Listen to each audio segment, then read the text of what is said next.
So, ito na guys, magluluto tayo ng munggo. So, kasi na ano na natin ang sapsap na prito na. Ito naman ay luya at saka sibuyas bombay.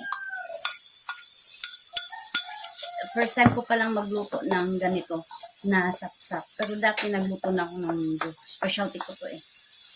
Hayaan lang muna natin siyang maano, saute ng ilang or maano ng ilang minuto. Tapos yan. Okay guys, tapos na. Medyo ano na nag-aroma na siya. Isunod natin yung kamatis.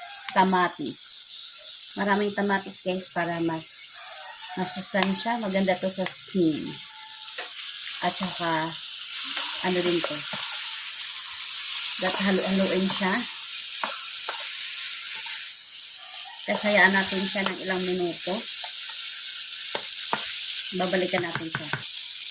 Okay guys, na ano na siya, medyo di natin antayin na siya, masobraan, ma-overcook.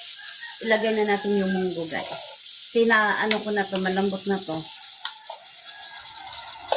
Hindi ko alam kung anong Tagalog. Basta yan na. Yan guys. Antayin natin siyang kumulo. Pagkakulo, ilagay natin ulit yung mga ibang gulay. Magdagdag tayo ng tubig guys para maluto yung mga gulay. Kasi mamaya-maya maglagay tayo ng gulay. Yung okra, talong, tapos yung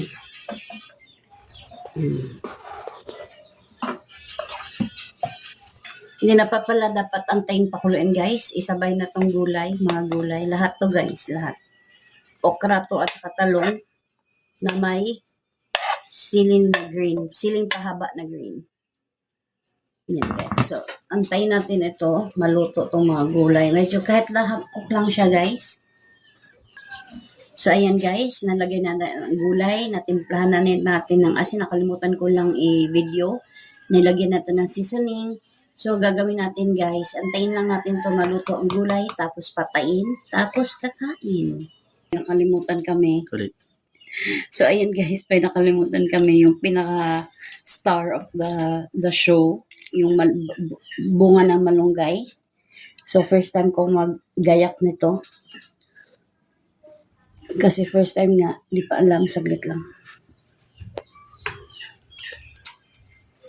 So, ayan,